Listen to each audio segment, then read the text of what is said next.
Drove by, but he didn't stop. It's not like it's a high... We can get this lit. No more fire trucks.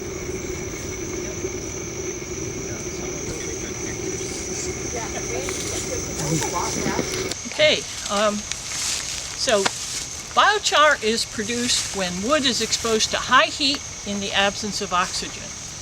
And we happen to be at a campground, and the remnants of some old fires demonstrate exactly what biochar is. It's just charred wood. The question is how you char wood without burning it. And the way to do that is to expose it to heat without oxygen. So this device we have here, which is technically called a retort, is supposed to do that. This retort is filled with things like scrap wood from the yard, gumballs, acorns, and other things. Pine cones we use as a fire starter. The material that is going to end up being charred is in this center barrel, which is actually upside down. And there's more wood around the outside that'll be burned. We're starting to get it burning now to provide the heat that will do the charring. As we get it really going here, it will heat up the wood inside, and as it does, the wood will start to break down and make some gases come off, and those gases will be able to leak out the bottom of this barrel, and then they'll come up the side of this outer barrel and burn in the ring of fire, and then go up through a chimney, which we're going to put on as soon as we get a good burn here. So it's important that we get the fire burning all the way around, and we're about there, I think.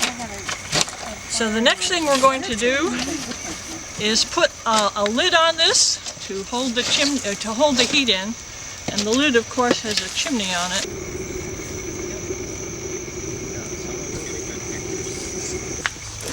Okay, you notice that suddenly this is getting a lot more vigorous. Yeah. What that is telling you is that now we are definitely into pyrolysis. We are making the char inside, and if the gases are coming off so fast, we just can't burn them in good time. So. This will take 10-15 minutes maybe.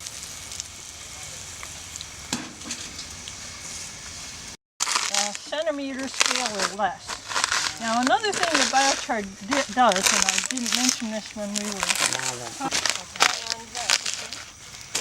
that's a good thing. Before I mentioned the ship. A week or more. Okay. It takes a long time to get too wet, this material. Before you put in our... Okay. Yeah. So, why biochar? I like to start by telling the story, true story, about when the Spanish were up in the high Andes in the middle of the 16th century, doing what they did up there, you know, enslaving and exploiting and just being, you know, conquerors. And in the midst of all that, they started to run low on supplies, and they commissioned some of their party to go down, hit the mountains to the east and bring back supplies. Well, the parties didn't find any supplies, and in fact, they couldn't get back to Pizarro and his friends, and so they had to get out by going downstream, and they were the first Europeans ever to go into the Amazon basin. And among them was a monk by the name of Father Carvajal, who was the journalist for their voyage. He took notes. And he recorded in his notes of a great thriving civilization in the middle of the Amazon basin. And then the team got back to the Atlantic coast, and they went back to Spain, and no other Europeans came back to the Amazon basin for 150 years. When they got back, having read Father Carvajal's journal, they looked for these great thriving civilizations and didn't find anything. In fact, what they found was jungle and terrible soils, and there was absolutely no understanding of how you could sustain a civilization in that miserable environment. So they figured that Father Carvajal was, you know, maybe smoking something, and they forgot about it. And then recently, in the 1990s, another group of scientists went down to the same area, and they began to find that there were, in fact, very fertile patches of soil here and there across the Amazon basin. And that fertile soil was located in places where you would want to build cities, you know, at the junction of rivers and on plateaus and things like that. And this could explain, you know, Father Carvajal's observations. You know, it's certainly possible that the native people were wiped out by the European diseases in the 150 years after the Europeans came through. But they still had to explain these small patches of fertile soil right where the civilizations might have been. And they saw, you know, places like that might have had walls and ditches and other marks of civilization. So they dug into the ground, and what they found was that this black soil was laced with this charry material that is what we call biochar. And that where that charry material was, the soil was fantastically more fertile than just a few feet away. So they took it back to the lab and they did experiments, and they found out that, in fact, that biochar was the cause of making these soils so fertile. But there's another thing that comes out of this, is that that material had been in those soils for hundreds of years, and it hadn't broken down. And it was a way that the carbon from the Amazon trees had been sequestered or captured in the soil. And so with our current problem of global warming, there raises the question, you know, how can we not merely stop putting more carbon into the atmosphere, but in fact take some carbon out of the atmosphere so that we can reverse the damage that we've already done? And there are not that many good ideas on how to do that. And biochar is one. Biochar, if it was used conscientiously and worldwide to amend soils, has the potential to actually reverse global warming. And that's, you know, a big thing here. But, and make the soils fertile in the meantime. There's enough capacity in the Earth's soils to absorb all that biochar and return it to fertility. Now, biochar makes the soils fertile by a number of ways. Number one, it acts like a home for soil microbes. The microbes bury into the little spaces inside the biochar, and you'll see when we get finished making the biochar that it's very light. It's very, you know, it has lots of air pockets. In fact, the stuff that we saw coming out of the biochar chimney was gases that are leaving vacancies behind them.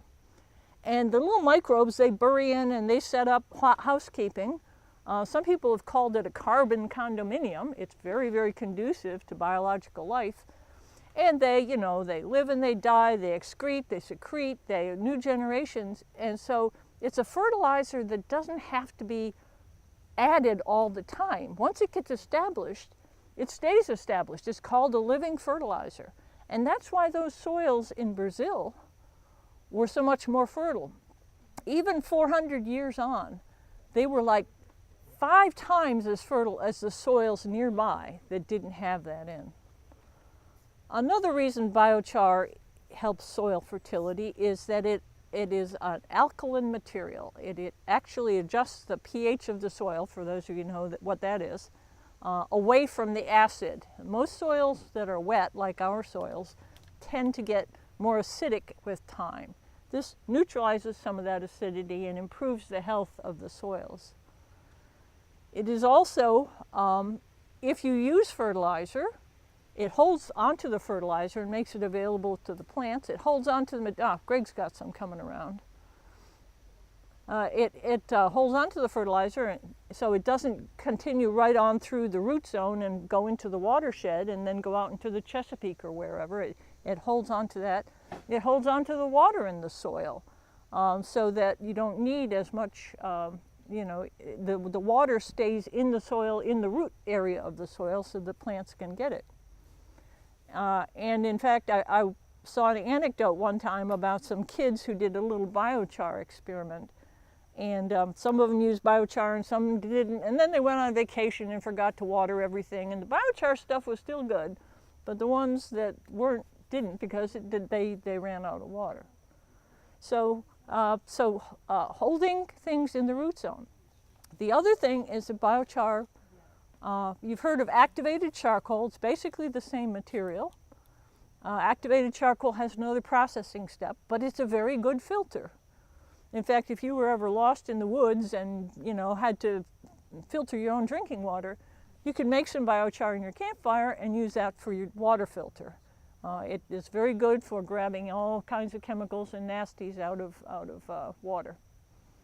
So there's a lot of things that biochar can do, and with all these things going for it, you'd say, well, why hasn't somebody commercialized this yet? And unfortunately, the answer is that the economies of scale with biochar are kind of upside down.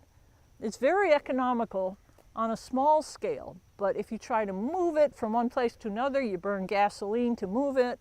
If you try to make it with electrical processing that burns coal or oil or something like that, you're going to lose the carbon wars. As it is, biochar is what's called carbon negative. It preserves more carbon than it puts back into the ecosystem. So biochar done on small scale is very efficient. Biochar done on a large scale, maybe not. Okay, so you caught me without my charts, and I might have missed something. But so let me ask if if you got what I said. Are there any questions? Does it also hold on? So it does hold on to water. It does hold on to water. It's very sponge-like. It's a hard sponge. They call it a carbon sponge. But yeah, holds on to water and anything that's in water. Eventually, it will hold water. Yes. The first week or two, as long as it's still got it repels water for a little while. Until it's gotten in there. I don't know if it's a surface tension thing or if it's some other effect. Yeah. But it will repel this. If we poured water on this, the water would just run off. Okay. So there. Or beat up on it. There's, that oil and water don't mix, right? Yeah. They have a repulsive thing. Yeah. The same thing happens with biochar. It's kind of like an oil in that it has a surface that doesn't attract water, but it's also kind of like a sponge that has lots of pores that suck water in. So it does take some time for the biochar to absorb water. And if you put dry biochar in your plant next to your plants or something, it'll outcompete it for the water that's in the soil. So you really have to saturate it first. And it's a great thing if you can mix biochar with some compost or something, because again, biochar's biggest advantage is this living fertilizer. And mixing biochar with compost is inviting in all the microbes that are already there to come set up housekeeping in this carbon condominium.